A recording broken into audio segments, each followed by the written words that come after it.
So I had put a lot of internal like pressure on myself to get it done. So that was more of what was weighing on me throughout the entire prep. So all the outside noise really didn't matter to me, but it was just internal of like, all right, can you do this? Can you say what you're going to do? You know, and not prove it to anyone else, but prove it to myself. What's up, guys? Welcome back to Blood, Sweat, and Gear with coaches Skip Hill and Andrew Berry. I'm Scott McNally, and today we are joined by IFBB Pro Carlos Thomas Jr. What's up, brother? Welcome to the show. What's going on, guys? Thank you for having me on, man. Like I was mentioning earlier, I'm a big fan of this. This has gotten me through many a cardio sessions, many a meal preps, everything. Like, this is it, man. Hell yeah. I'm very gracious and very happy to be on. Thank you. Well, we are excited to have you, man. All of our programming is brought to you by TrueNutrition.com. You can use our code THINK for additional savings on products like the Team Skip Protein Blend, plus a bunch of other great stuff. If you have any questions about them, any of their flavors or anything, hit me up. If you're in the UK, you can go to STROM Sports Nutrition, get some good health supplements over there. And if you're in Canada, check out supplementsource.ca. Last but not least, thank you to everybody who's supporting us from Patreon. We've got some Patreon questions that we're going to dive into today. But first, we're gonna introduce you guys to Carlos Thomas Jr., basically, I'm going to say brand new IFBB Pro. And we've got a lot to talk about, man. And we're excited to have you, like you said, because you're a fan of the show. And I always love that, man. It's cool to me when we can have somebody on the program that is, at your stature, because I think you're going to do some cool stuff in this sport. Thank you, Scott. I really appreciate that. So I know start. Oh, go ahead, Andrew.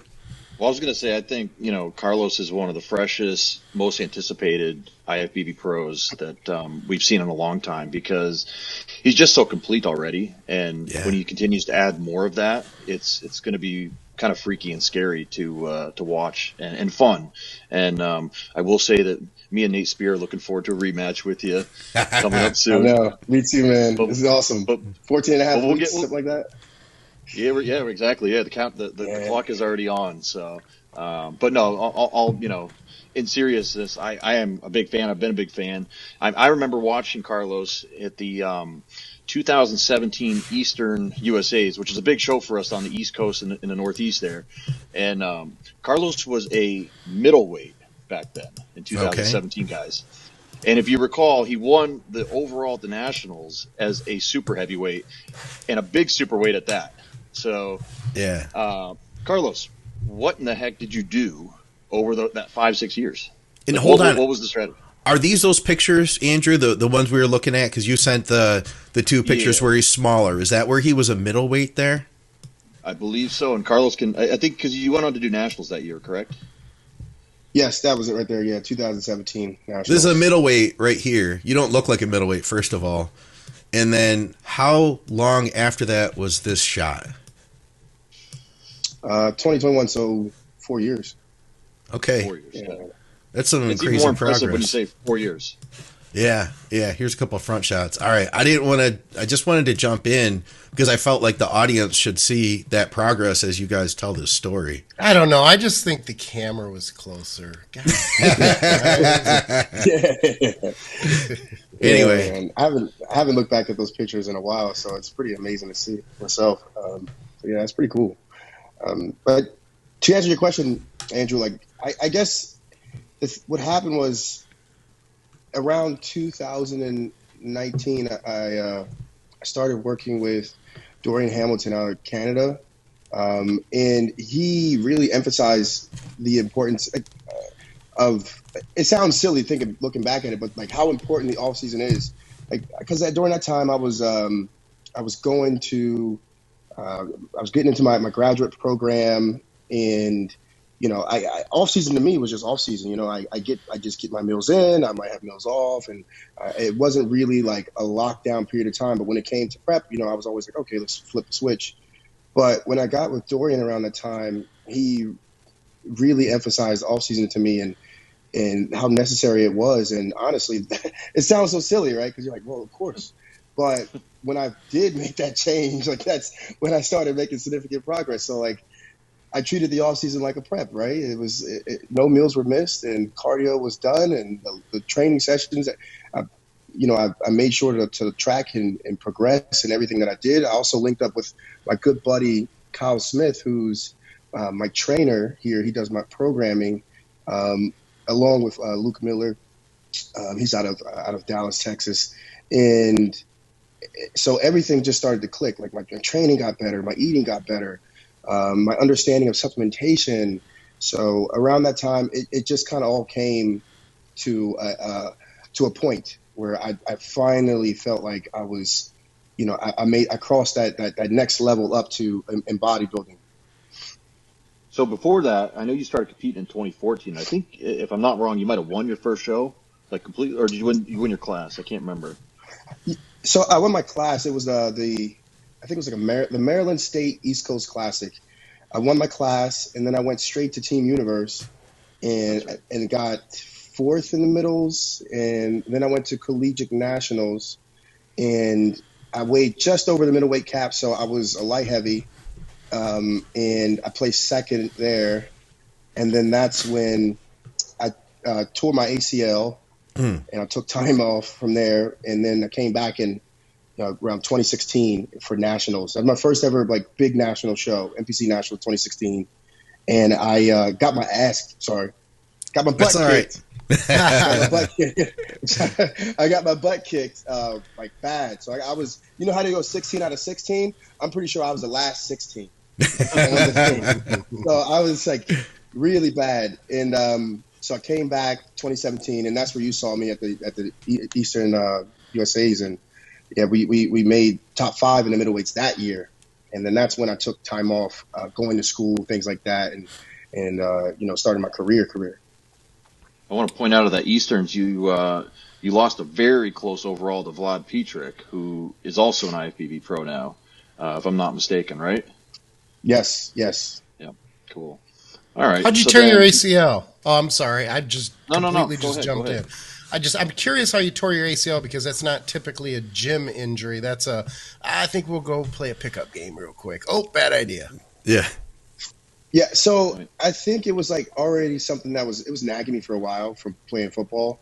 And I took a bad slip in my college parking lot. And the way I fell, it was something I knew was wrong, because it wasn't wow, this is a huge pop, but I knew something was wrong. And when we got it checked out, they were like, yeah, this is you tore your ACL. And I was like, well, damn, where do I go from here? So we ended up getting this surgery. That was in September, and we ended up getting surgery maybe I think December, because I had to wait till winter break for school. But yeah, it was something that I think it was a nagging injury from football previously that just crept up on me, and that was the perfect storm of the way I fell and the way it twisted. So yeah. Well, hopefully you'll be able to train around it and get your legs back one day. Yeah, I'm trying, man. Your legs are incredible, man. Were legs always a really strong body part for you? Like even before bodybuilding, were you a guy that always had really good quads? Oh yeah. So it was when in high school, or when I started benching, not benching, when I started football and lifting, everyone's doing benching. Yeah. But I admire like running backs like Maurice Jones-Drew, and then at the time I was looking at like Earl Campbell as a old school running back, but he had huge legs, and I was like, man, like I'm a running back, I need to have big legs. So all this benching is not going to do anything for that. So I was squatting. So when people were benching twice a week, 3 times a week, trying to get a big chest, yes, I was squatting heavy like twice a week.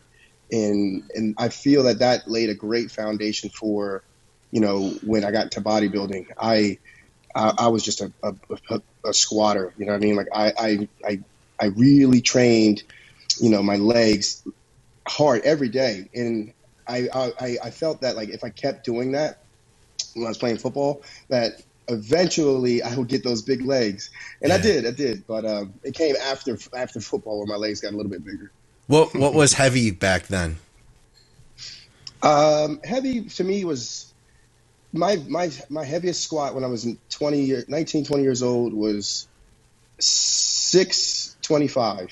Okay. For one rep. Okay. No kidding. 625 for one rep. Yeah. Now, are you still doing squats nowadays, or is that something you've moved into other machines, or what's your thoughts on leg training today? So we do most of the pendulum squat now, but we'll throw in some barbell squats here and there. I haven't done the barbell back squat maybe 6-7 months. It's been a while. I've just been doing the pendulum, and it's something that I enjoy barbell squatting. So we'll throw it back in just because it's a tough movement that is fun to me. You know, I like to see the weights go up. I like to do drop sets, things like that, like push myself. And yeah, it's something that I'll always keep in because I don't have any issues with my back, my knees, my hips, so I can still do it. Well, right now we're just doing the pendulum squat. Do you feel like because you hear that a lot, like, okay, here's one of my thoughts though, is I wonder if some of the younger people who are watching would be like, oh, well, Carlos doesn't do squats and he's got incredible legs. Do you feel that squatting back in the day was the foundation for that? And we can't really know for sure, but let's say you only had a pendulum squat back then. Do you think you could have done you'd be where you are today without having had that foundation? I think I would have good legs because if there's two things I was born with, I was born with a set of legs and good arms. So I think those are something that would come to me very naturally. Yeah.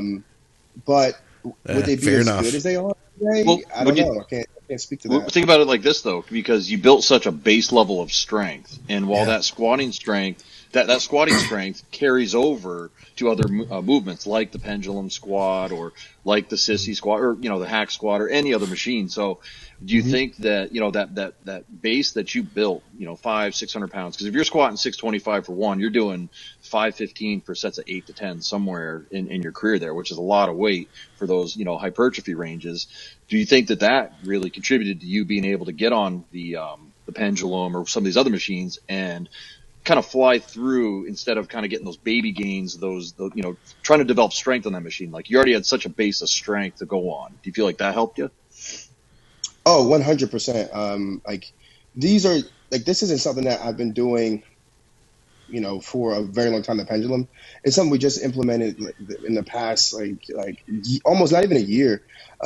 So I would definitely say when I've developed that base, of lifting heavy loads underneath the bar, it definitely translated to making it easier for me to adapt to the pendulum versus going backwards and do pendulum to barbell squat. So yeah, all those years of lifting heavy and squatting has definitely laid a foundation for me. So that now we can, take the load off of the low back, take it off of the hips a little, in a barbell squat situation, and focus solely on, okay, let's make sure we get good knee flexion here, target the quads. So now we're being a little bit more specific with the training. But we'll still go back to some point in time, throwing in a little bit of those grit exercises, because I feel like at some point in time you need to go back, just to stimulate the body. Yeah. Yeah. And for the listeners, the younger kids listening, this is a huge takeaway, I think. I'm glad to hear you say this, Carlos, because the strength is important early, not only for the major muscle groups, but for the stabilizers, even your lower back when it comes to squatting, so that when you do move on and you get more specific and more isolative, that strength and those stabilizers aren't weak. And that is incredibly important, especially for longevity, when you talk about things like not just, the hips, the glutes, the lower back, that sort of thing. So, you make a good point with the strength, the power movements being, I would say, arguably more important at the start, because you guys, I think, have probably seen the same thing. As people advance into the pro ranks, there aren't a lot of guys these days doing the bulk of their training with squats. There are exceptions, and I understand that. And this is a huge correlation versus causation argument. I get that as well. But I'm just basing my opinion on an observation of what I've seen over the years. And not everybody there's less and less squatting, free weight barbell squatting as people advance into the pro ranks, at least in the open division, the guys with bigger legs. You guys see the same thing? 100%. Though I'll tell you what, Yeah. who does squat, it seems like every workout? Mr. Olympia. Yeah. Oh, God. Yeah. You guys seen the videos with him and Hani? Yes. He's squatting 5, 6, 7 plates, and then he does walking lunges with like three bills on his side, and he's just like he's going for a walk with a barbell on his back. I love that. Yeah. That's amazing. Yeah, he's next level. Amazing. He'll do the strip sets as he's like he'll hit a couple reps, they'll strip off a plate, he'll hit more reps, they'll strip off a plate. I'm like, this is nutty. I got to follow Instagram a little bit more. I got to. I know too, Carlos, like even though like, you've got incredible legs, but okay, so this is where I guess things are going to the next level.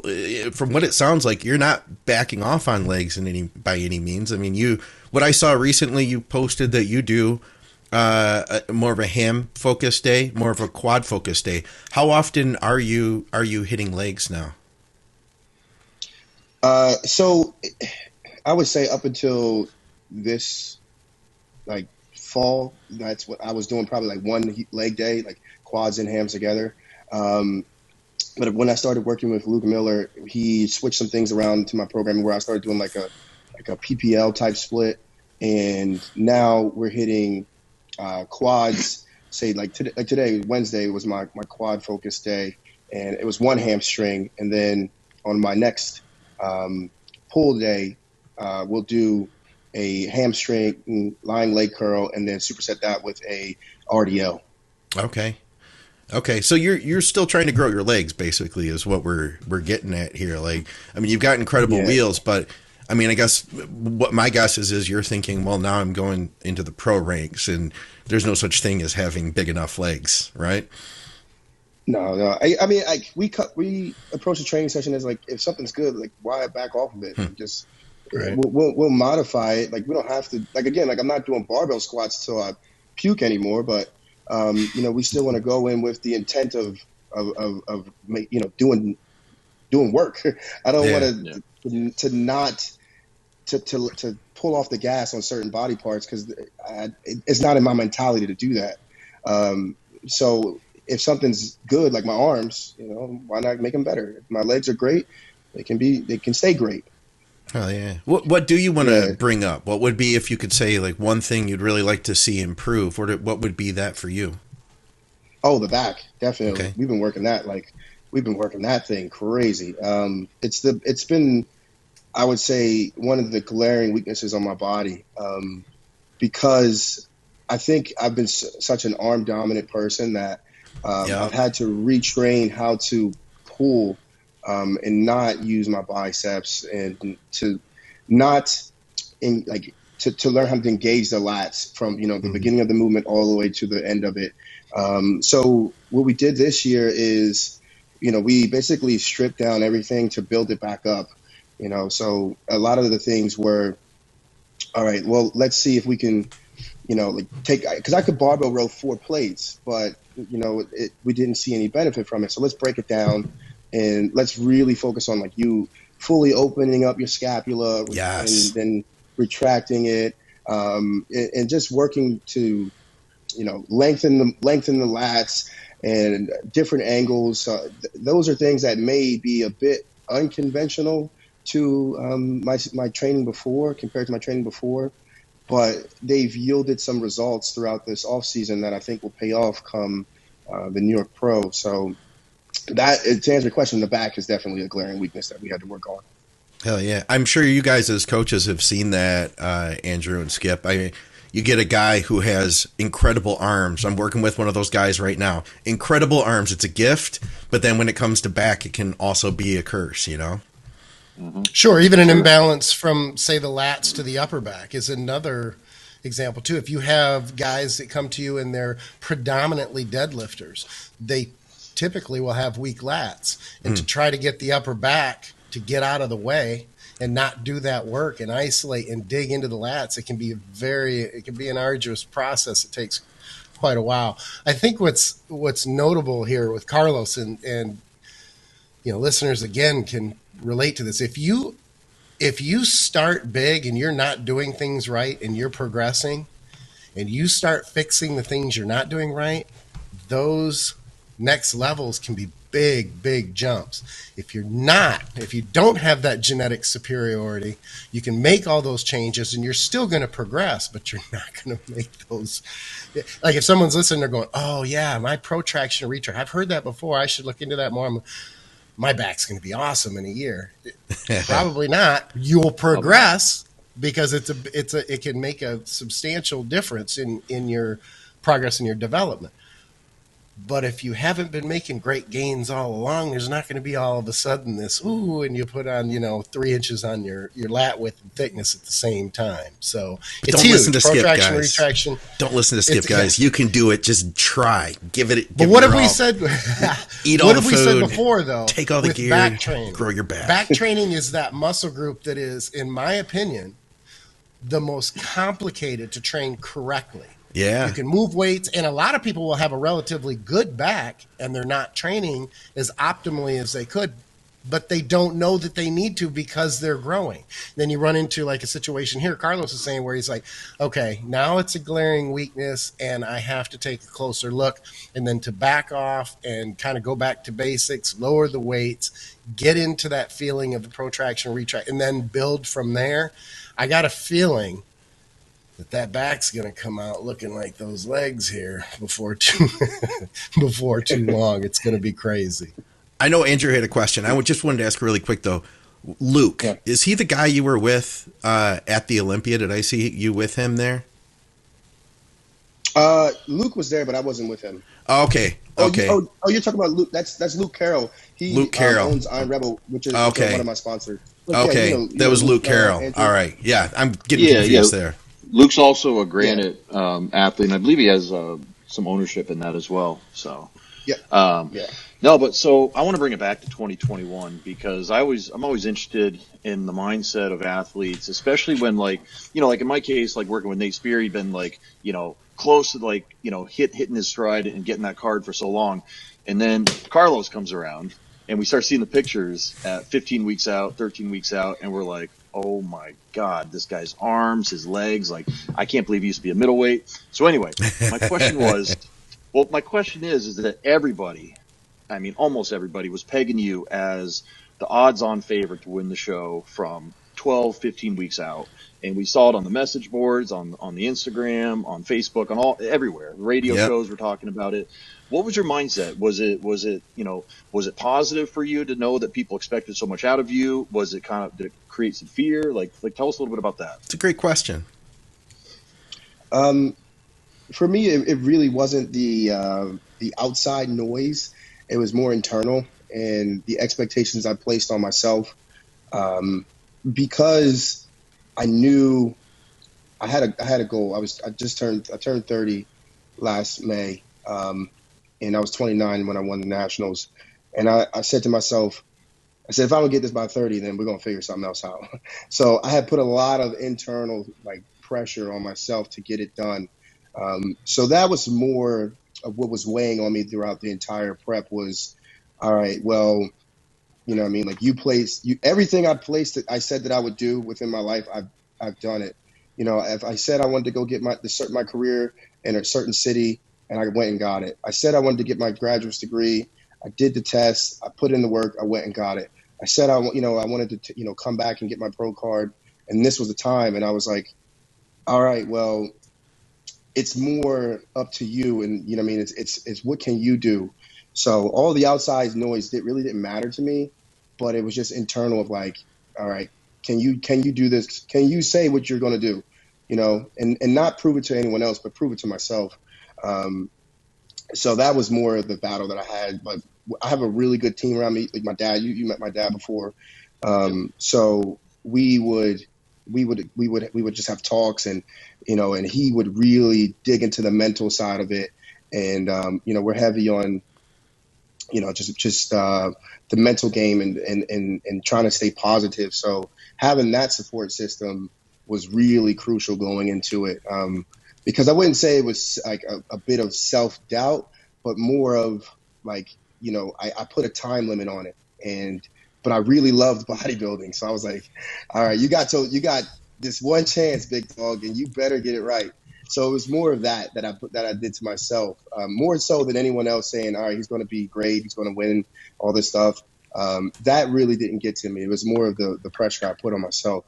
I can see that. So, and knowing that, because I have met your father, great, awesome gentleman, and you've always had a good support team. From everyone I know that knows you, that they say great things about you. Like Kenny Wallach, we're both friends with Kenny. Kenny was your posing coach. Yes, Kenny's awesome. Right on. Kenny's great. Yeah, your father.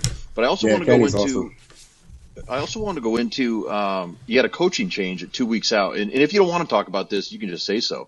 But you were working with somebody, and rarely will someone make a change that late in the game because they don't feel confident with who's directing them, into the process. Especially someone who's on your level, like someone that everyone's expecting like a show from.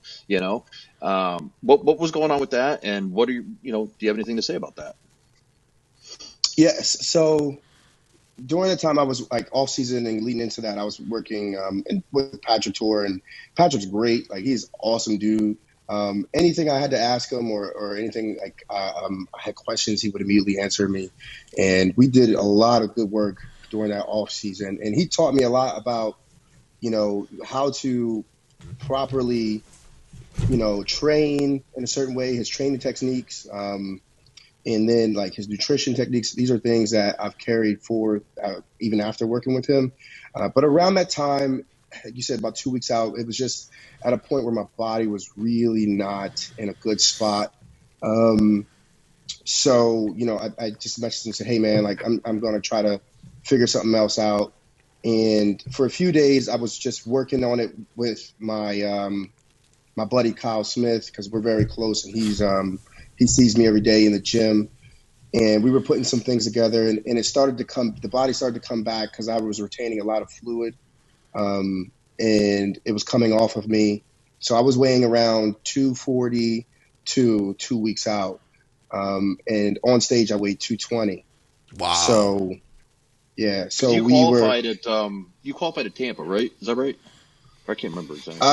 I qualified at the Armed Forces in Virginia. Okay. And that was in November. Right. So, yeah, we were just, trying to get the body to calm down and, just trying to drop some of this inflammation. So at that point, I had reached out to my current coach, Kaz Skidry, and I was like, hey, like, I might need some help. And this was probably like 10 days out and 10 days out. Yeah, about around that time. And he was like, sure. He was like, send me some pictures, and sent it over to him. He sent me the plan, and we started getting to work on it.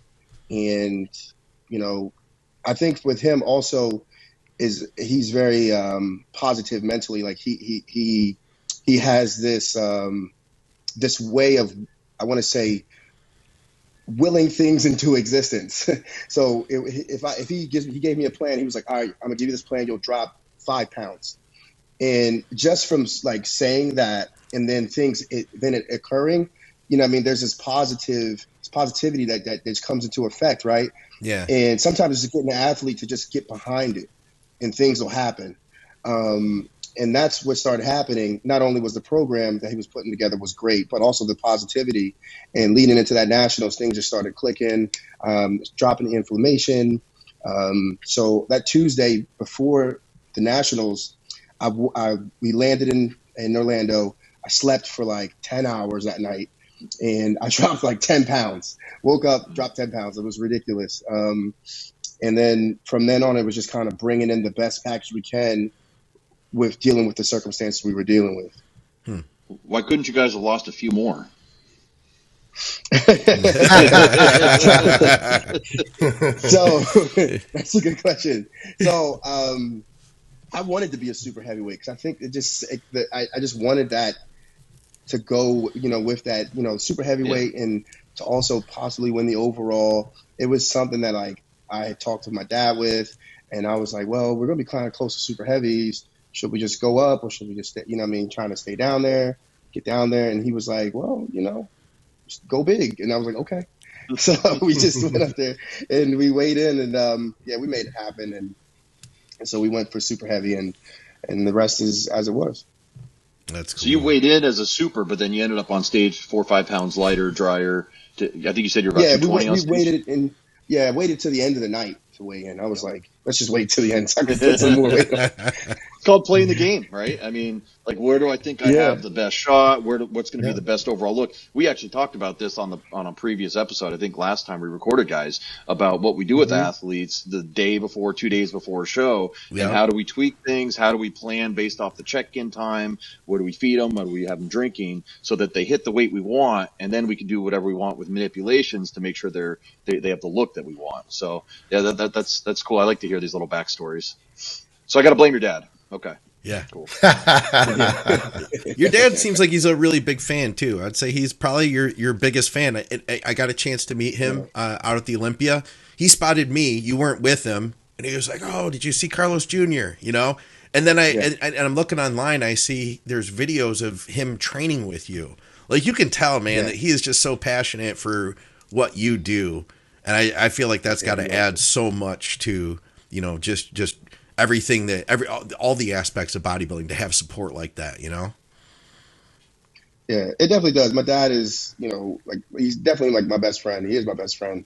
Because whatever I did coming up, he poured himself into it, whether it was track and field, football, anything that I did, he was 100% behind it. And he delved into it just as much as I did, So if it was football, he was looking up training camps and stuff like that. And now it's bodybuilding, we're training together, or, we're going to different places to train with people to learn about their method or something. So we're very much a team when it comes to this.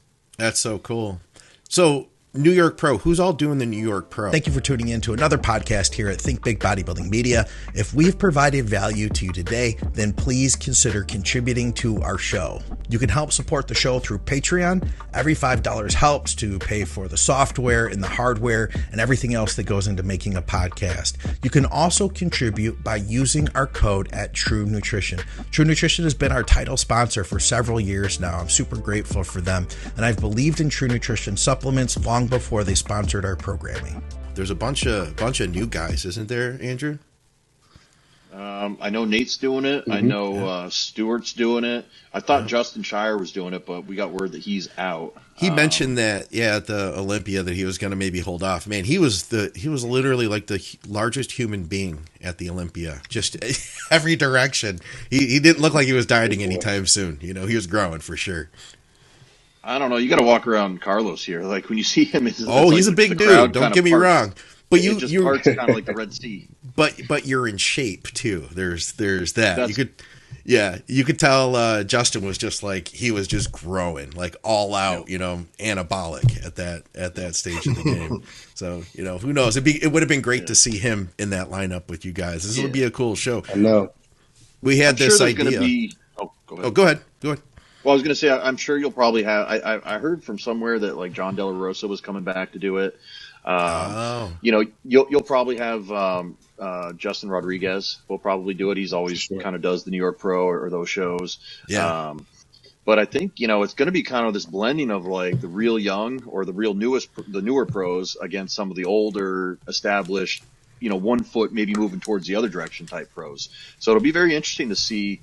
This crop of young talent all on the stage together. And I say young, but none of you guys are like young, but, newer IFBB pros. Cause, you're 30, Nate's 35 or 36 now.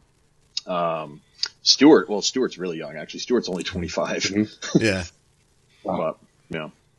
That'll be cool. Well, and it'll be cool because everybody, all the people you've mentioned, those are all people that, we like to have on the show. So I'm thinking, I have it in my head. We need to get you guys all on here, like as it gets closer and hear, how things are coming together. That'd be fun. Yeah, trash talking would be fun. It was great. Yeah. Trash talking. Yeah, battle royale right here. Dugout. Let's go. So we were talking before the show. I asked you what you did for a living, what your job was. And Andrew stopped me because I started asking questions. So we got to get back into that. What do you do? Okay. So I work for a local university here, and it's University of Pennsylvania. And My title is a research coordinator, but I do more like communications side of it for our study. It's called ACAD, Asian Cohort for Alzheimer's Disease. And we have sites in America and Canada, and I help with the outreach side of it. And I also assist with the back end of the websites, documents, articles, various research materials. So that's more my role of it. I don't really do much with like that study, like scientific part of it, but I get to sit in on meetings with like really cool, really smart people. So that's always been a pleasure. And I learned more than I knew when I started the job. What did you say, Skip? Okay, so yeah, would it have been like not politically correct when he asked you what you did and you said something to do with Alzheimer's? I can't remember. Is that too? Because that's something I would say, but I'm not very professional, so I don't know if that's sensitive. That's why you don't have that job, Skip. That's that, and I'm not smart enough. There's that too. No, I love it. That's good. That's a good one. Well, I think it's interesting and something to point out that we have a really good up and coming professional bodybuilder that has a 9 to 5, and I think we see the trend is a lot of guys in this industry, they get into coaching. I think they think it's an easier lifestyle because in some sense you're next to your fridge all the time, you can get your meals in. But Carlos, tell us a little about, especially like when you're prepping, having a normal either college schedule or work schedule, because I know you have some advanced degrees. What's that like in terms of putting it all together? Well, as far as at college, that's also one reason I didn't prep when I was getting my graduate degree. It was only 2 years, but honestly, I didn't want to take away focus from that because you know how it gets when you're in prep and you're all in on that. Some things can slip, and I did not want to take away attention from that because that was very important to me. But when I got situated with work and I was able to get a routine going on, like, okay, these are what my meetings look like. These are what, the workload looks like. And I knew when it would fluctuate, how basically I had a good grip of the work. So I am working from home. It's a lot easier than having to commute an hour.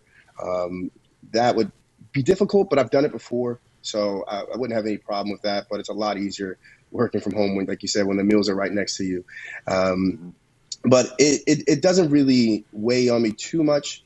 I would say the worst part is probably just, dealing with, meetings when you're like short on attention during prep, those little things. But obviously it's honestly not bad at all.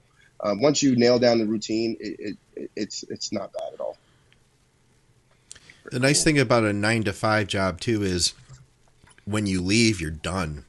You know what I mean? Versus like, I think kind of what I was thinking, Andrew, as you were saying that is like with coaching, it's nonstop. So you have to constantly be using your brain. If you start slowing down and slacking, then, it's like your business directly suffers versus, I know if you're working for someone else, and I'm not saying you slack, but you can get by. You can do what you need to do to get by and then still go do the rest of your life and have that nice separation between the two. There is something really positive about that. There's no question.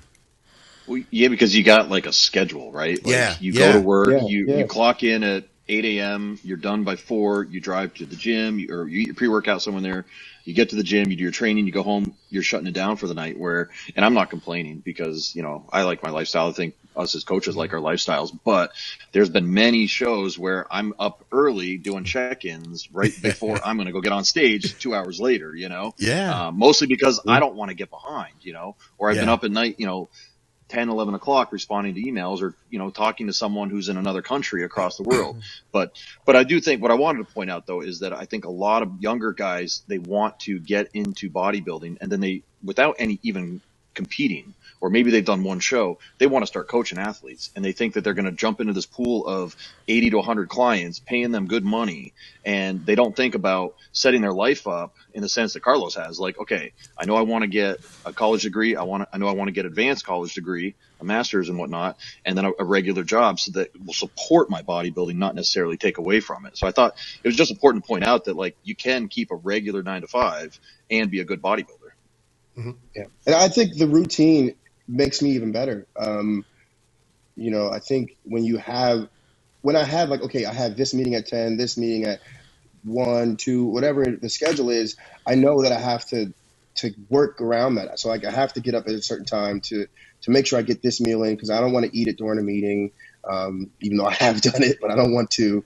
I want to make sure I have, all these things laid out, so that they can work together, and it kind of feeds off of each other. There's some synergy going on, I guess. Well played. Sorry. Yes, thank you. I had to throw that in there. I don't think anybody's going to be successful in bodybuilding, competing and that sort of thing without being a highly structured person anyway. If your life is chaotic and there isn't structure, you're just really going to struggle to optimize your gains, your progress, and that sort of thing. And I think we've even seen it in clients where their life is chaotic. Hell, I've seen it myself, if I'm being honest. When things get chaotic and the structure isn't there, it's just, it's holy shit. And it's a very anxious feeling. Right. And so I would ask you, Andrew, same thing with the move and everything else. Do you find yourself anxious because you're not in that typical highly structured mode, even if it's just a handful of days? It drives you nuts, doesn't it? Oh, dude, I haven't been to a gym since last Thursday. Man. I'm averaging 4.5 meals a day, because first you have two full days of driving, and then we got here and we just wanted to jump into projects that we had to do, like, we're putting in a new door, we had to paint, we had to, install a TV, all the little things, that just take time out of the day. And then I still had to work at the same time. So right now the gym is taking a back burner. Me being a bodybuilder, quote unquote, is taking a back burner for probably the next 3 or 4 days. But you're right, Skip. It is like, it's just anxiety just kind of eating at you. Like, I need to get back. I only got 5 meals in today. Like, what is going on? So yeah, I can't wait till I think after this weekend, we are back on our regular schedule, up cardio, walks, meals on time, regular day-to-day schedule, which it sounds like, Carlos, you have completely adopted that with your current schedule and everything. Oh yeah. And like Skip was saying, the structure is everything. If you don't have that, I feel like you'll fall apart. At one point or another, you'll fall apart. Like, in my opinion, I know I need it. I know it benefits me, and it makes me, better all around. Not even within work, but just within making sure I'm on time for scheduling things with if I want to go see my parents, or I schedule time for my girlfriend. I have to have some type of structure, or everything will start falling apart. She doesn't live over here, right? Germany. Is she in the States? She's in Germany. That's right. Okay, and she's a good up and coming wellness athlete. No kidding. Yeah. Man, I think she'll have. I think she's going to have the same initials, the four letters after her name, very soon with Carlos. So they'll be a family unit. No kidding. So wellness, Carlos and I have the same big booty Judy type That's a preference there. Good for you, wellness. Wellness all the way. If wellness were around 30 years ago, Skip would have only been a wellness coach. Yeah. Exactly. Oh God. Bodybuilders, I hate muscle. Get that shit out of here. There'd be those creepy headlines with Skip. So she's in Germany. How often do you guys get to see each other? Because that's not like coming over from Ohio or something. That's Yeah. I was in Germany March. My first time in Germany was last March in 2022, and then she came for the summer, and then I went to Germany to go see her compete in November, and then she came back over in December. Okay. No, October. I went to go see her in October, and then she came back over in that December, January time, and then we're working on getting her back here. Heck yeah, man. It's I brought my wife came in from Canada, and it's not. I mean, she lived several hours away, and that was difficult. I could only imagine an entire other continent. What was the bodybuilding like over there? Because I know if you got over there, you guys got to some gyms and stuff. Oh, right. So the gym she trained as more of a, I guess it's what you call it, like a chain gym, commercial gym, chain gym. But it's nice. But it's really good. Like it's you can bodybuild out of that gym. The only thing is it's 3 floors, and the elevator's really slow, and the floors are not laid out like in a way where it's like all leg equipment on one, chest and back on the other. It's very odd. So a leg day at that gym is not fun. But the other gym we went to, which was really cool, when we went to was it Frankfurt? It was Frankfurt, and I trained with Tim Budesheim, a really good German bodybuilder. It was the gym that Marcus Rule started. Ooh, cool. Yeah. It was a really cool gym, really old school. It was an awesome place to train in. Like a lot of chain-driven machines, which I've never trained on before. Nice. And it was dope. The atmosphere in that one was really good. Hell yeah. Speaking of chain, were people chain smoking between sets? I was going to ask that. It was. It was kind of, as I'm saying it, I'm like, this is a really bad lead, but I'm going to use it. Damn, I love it. I think that's a German. Man. It's a German thing. A lot of people smoke over there. Do they still? I mean, I don't know. I don't mean to get off. Yeah. It is, isn't it? Yeah. You'll see people smoking around on the platform, the trains, waiting because that's just what they do. So yeah, there's a lot of people who just kind of just smoke, but it was something to get used to because I was like, wow, man, a lot of people smoke around here. But on the cigarette packages, this is crazy though. On the cigarette packages, they have like these disturbing images of lungs blackened or people coughing up blood. So they're trying to oh, sorry, my bad. They're trying to stop you from smoking, excuse me. But it's so crazy because people still buy the packages. I'm like, sure. It's wild. They have that in Canada too. Yeah, it'll be like, this is a picture of a lung that has cancer, and here's your cigarettes. There you go. Boom. It's so wild. Yeah. They should do that with little packets of Anavar, or show a liver that's that wouldn't work either. I don't think. No. Bodybuilders would still grab stuff like Pez candy. Yeah. Rip the package off. So what else you got lined up for after New York? Were you planning on making a season out of it, or were you just going to do one and done this year? Thinking about it, waiting to see. It might see as we get closer. Toronto's only 2 weeks away, and it's like an hour flight, so that would probably be like the most likely show I would jump into. It would be probably Toronto after that, and then we'll go from there. I would have to see, but New York and then Toronto's right there, so possibly that one. Hey, one other thing I wanted to ask you about was sponsorship, because I know you mentioned Iron Rebel. A lot of our listeners, be it guys that are just getting into the sport or guys that have been doing it for a while, a lot of people are interested in figuring out, how do I get a sponsor? What would be, first of all, I guess, who are the sponsors that you work with?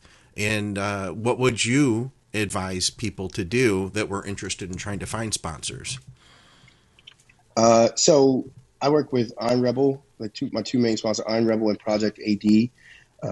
So when I got with Iron Rebel, it was in 2020 actually, and Luke Carroll reached out to me, Luke the Hawk on Instagram. He reached out to me and was like, "Hey man, you have any sponsors?" We have been following each other, but he's like, "You have any clothing sponsors?" I was like, "No, I don't. I don't have anybody." And I probably had 9,000 followers at the time. I still don't have a lot, but compared to other people, but I had 8 or 9,000, and he was like, "Yeah, we want to bring you on," and then it's been awesome ever since.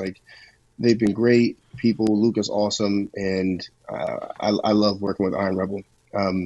So I would just say, to that note, would just probably be working and making relationships with people, because I met with Joe Binley of Project AD at the 2021 New York Pro, and it's been just something that we kind of cultivated ever since then. And then they signed me at the beginning of 2022. So I had previous relationships with these people, and I just continued to grow them. And again, Joe is also another awesome guy, and Project AD has treated me very well. So, and previous before them, I had worked with my old coach's sponsored brand, Doran Hamilton's brand, HD Muscle. Oh, yeah. So again, just another relationship that just kind of cultivated into an opportunity. So for me personally, a lot of my I would say a lot of my opportunities just came from meeting people and, like I said, cultivating that relationship with them. Yeah, and you know how to talk to people too. Like I saw you interacting with a ton of people at the Olympia. I think that's probably a big part of it. Once people get to meet you and know you, it's like, hey, that's a good guy. Plus, you've got a physique on you, so that doesn't hurt either, right? Yeah, that doesn't hurt at all. I'm not really a social media guy, I would say. Yeah, I'm more of a boots on the ground. Like, I love when they send me to, store events. I had plenty of events this past summer with.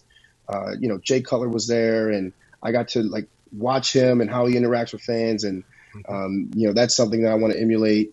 And I love that because I think a DM is cool, a comment is cool, a tag is cool, but when you really get to shake a person's hand, ask them how did you get started, why are you here, what are your motivations, and what are your future plans? I think that builds a connection with them, and then that's something that they'll carry with them and you'll carry with you. Yeah. And then you might see them later on down the line too. Like I met somebody that I met at the Arnold last year. I saw them at the Olympia, and we remembered each other, and it was a good interaction. So this is what I love about the sport, building those relationships with people and having an impact. That's cool. So with sponsors, that's kind of the deal. Like they'll take you. Yeah. Like what do? You go places. I've seen do you do like photo shoots and stuff with Iron Rebel, or how does that all work? So photo shoots with Iron Rebel. I've gone to store events with Iron Rebel. I've been to like a place in Kansas that was awesome. With the Arsenal supplement store. My good friend Caleb, he owns that with his wife, and just again, that was a relationship that like I met through my sponsorship, and now they're good people that I have, in my corner. And then with Project AD, they send me to all like these different stores that have like store events going on. So people come through, you get to meet them, and that's all. What I love to do is just, I don't care. You can fly me anywhere. I'll say yes. That's cool. Do you guys have anything else you wanted to throw in here? I had a couple off-topic questions, and I had some listener questions we could throw in and stuff. But I just wanted to make a comment that I think a good physique without a personality or integrity is useless. But I'm pretty old too, so the younger crowd may not agree. And I've seen it exactly the opposite, where listeners and followers and minions, if you will support a great physique with an absolutely horrible personality and person. So there's that too. I didn't mention any names, Scott. Chill. So it's disappointing to see. So when I do get to meet someone like yourself, it's a really good combination. It's refreshing to someone who's been around for a long time and likes when there's a good personality and a good person, and your relationship with your dad and everything. It's cool. It's a good story. So even if I didn't like you, I'd have to. I mean, I would want to be supportive of a guy like you, Carlos. Very cool. Thank you very much. Appreciate that, Skip. Yeah, and you know what? You hear people say, you're like we just did that interview with Terrence, and one of the comments was, Terrence is such a good guy, and he's really good for the sport. You hear people say, this person is good for the sport. And I think that's, that's what it comes down to. What are your motivations? And like you said, you're like, I want to be able to meet people, build relationships, and basically create positivity. That's good for the sport. That's what it's about. And I think that's fantastic, Well, there's not a lot of humility in this sport either. So when I see it, it's refreshing. All right, I'm going to throw in a question here. We've got a bunch of stuff. We're all going to do a Q&A after this, but we've got one that I want to throw in here because I want to get everybody's opinion, but I wanted to make sure that we got Carlos in on it too. It was about training partners. If I could find it, let's see. Here's a trend question. Here's a trend question. Here's another trend question. Here we go. Here it is. Jason says, question for Blood, Sweat, and Gear: the pros and cons of training alone versus with a partner. I realize this is subjective, but I'd like to hear gut responses from you guys. Thanks for the excellent content. So we'll start with you on that one, Carlos. Man, training with probably I would go outside of that and say just train with my trainer. Like he's not a training partner, but he trains me, and I prefer that because around me it's hard to find a training partner. So I would, if I had to choose between those two, I'd opt for training alone, just because the pool around me is not very deep with people that I feel would, want to take the intensity to the levels that I try to take it to. So I would opt for training alone, but preferably I would love to train with my trainer. Right on. What about you guys? Well, I think a trainer like you have is kind of like a training partner. He's just not doing the sets, but he's giving you that motivation. He's giving you that support. He's making sure that on that 9th rep, maybe you get it, maybe you don't. He's making sure you just barely get it with you doing all the work. I think that's a really good relationship. And I can tell just when I see you guys together, you guys have a really good relationship. He's got your back in every sense of the way. And you can see why he's been crucial to your success over the last couple of years. But in terms of in my case, training partners, I've had training partners probably for the last 5 or 6 or 7 years. And I've gone through a lot of them because, with our sport, people come and go in terms of the attention or their motivation to either compete or whatever you want to call it. Someone's into it for 2 years and then life happens, they have a kid, whatever it might be. So I've been blessed though to have some good training partners. And I think the reason why I like them is because you're connected with just that one other person or those 2 other people. And what I see a lot of times is people that train by themselves, even though they're wearing headphones, they got their phone with them. And in between sets, they're scrolling, they're doing stuff like that. And to me, I think that's an intensity burster. And some people can turn it right back on in between sets. But for me, I want to keep that energy and that intensity and that mental focus up for that whole time. Even if you're trading, jokes or whatever in between sets, it's very different than like sitting on a bench for 2 minutes, scrolling. Mm-hmm. Oh, it's time to do my next set. Yeah. And I have no problem. Like if my friends or my training partners are, dicking off with like their phones, I'll just snack it out of their hand and I'll be like, bring that shit somewhere else, So I do think there's pros and cons to it, but I like it, in a sense that you can motivate each other. You can, as I get older, maybe I'm getting a little weaker in certain exercises. They're getting stronger. It'll push me to try to make sure that I'm keeping up in a sense. Yeah. And also, like I think I told you, I took a younger guy on a couple weeks ago, trained with us, and we did a pretty crazy leg workout. And, while he's puking, I'm not puking, but I'm sitting there like you know what I mean? Like, okay, this kid can keep up. Okay, good for him, And that pushed me, though, and made me work harder than I probably would have worked that day. So I do think there is something to say about training partners if you can find the right person that matches intensity. Yeah, it's funny. I have similar thoughts about it as you do, Andrew. My thing is it's twofold. I can't find a training partner, and I would if I could. It'd be awesome. But I can't find a training partner that is willing to deal with my limitations after training for almost 40 years.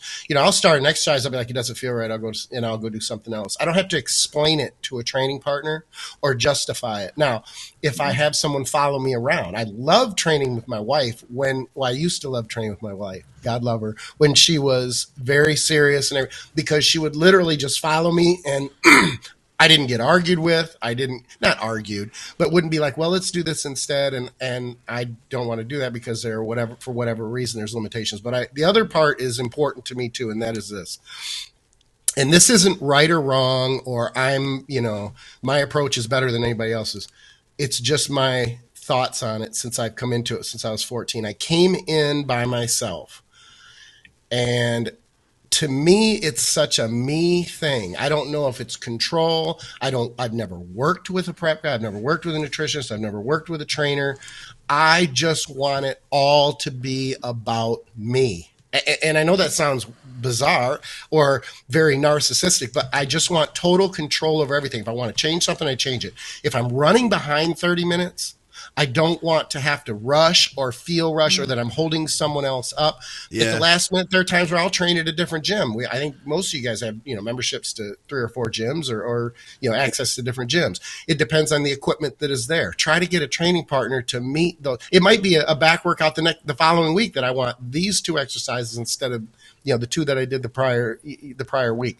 I need that control and I need that flexibility. So there's no way that I can train someone unless I'm paying them a lot of money to follow me around. And I like my money, so I'm going to keep it.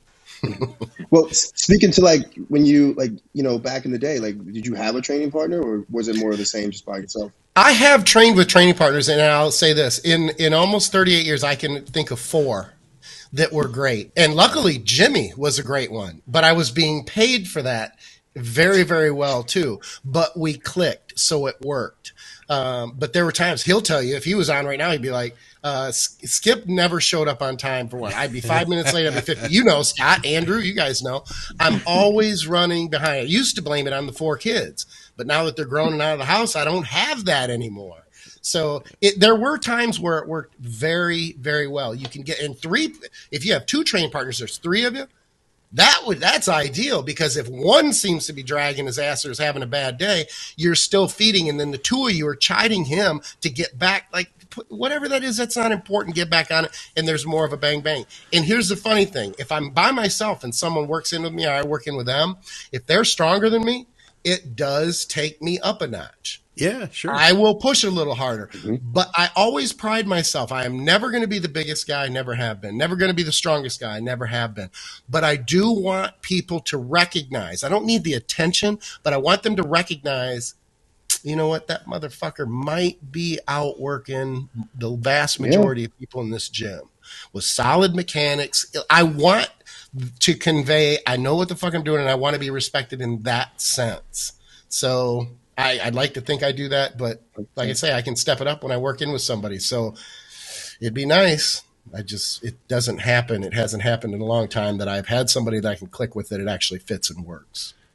I feel like for younger guys, it can be a good thing, especially if you connect to somebody who has a little bit more experience than you, is a little stronger than you are. You can learn something from them. I think that there can be a lot of benefit in that.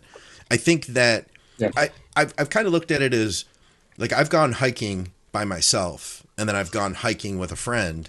And when you go hiking with a friend, you kind of keep the pace up and it's like you keep it moving. I feel like a good training partner can help you with that. I do like 3 people.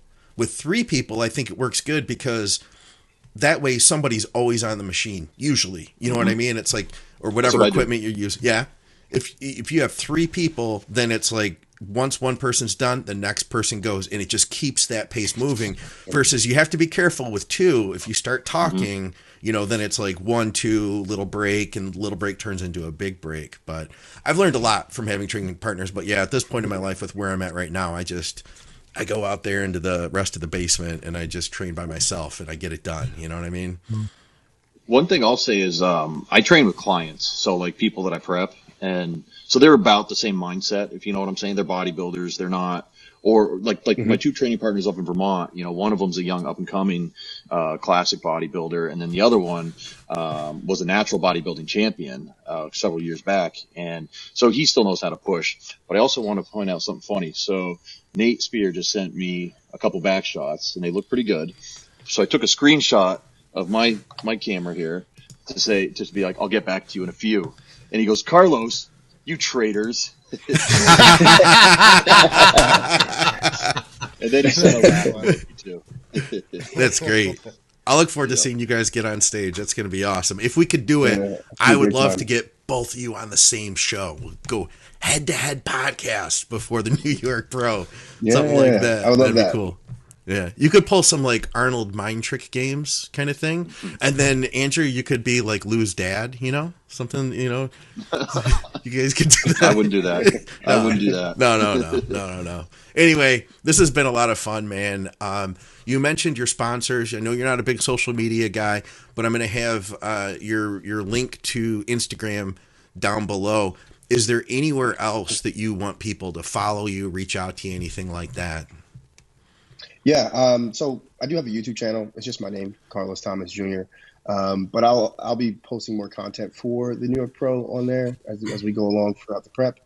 And yeah, if you are interested in any supplements or clothing, check out Project AD and then Iron Rebel. The code is just my name, Carlos. Just Carlos for both of them. Awesome. Well, we appreciate Carlos, your time, man. Carlos 10 for Project AD. Carlos 10 for Project AD.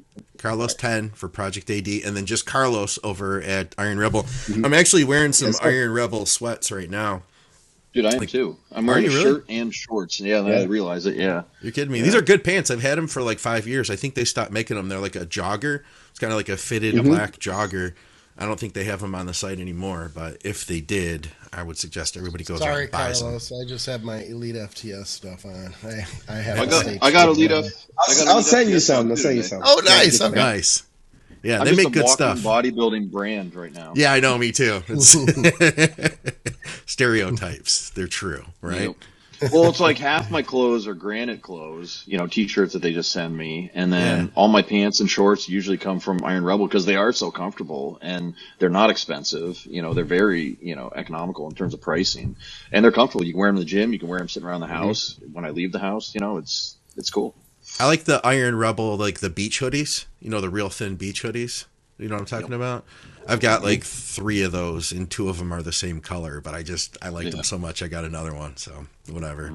Anyway, guys, we appreciate you tuning in. Go follow everybody. If you want to reach out to Andrew for coaching, you can do so at bodyberry.com. Reach out to Skip at teamskip.com. You can hit me up at mcnallydiets@gmail.com. And of course, check out our great sponsors, True Nutrition. TrueNutrition.com is our title sponsor. Use our code THINK for additional savings. And of course, STROM Sports Nutrition if you're in the UK, and supplementsource.ca for Canadians. Thank you, everybody from Patreon. By the way, that question we had was a Patreon question. We'll get to some more of those in our next Q&A. We'll see you soon, guys.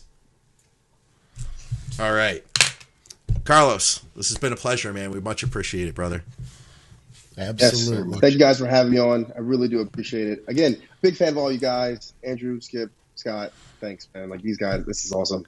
And thanks for coming on, man. I would love to come back on anytime. Awesome, man. Awesome. Anytime.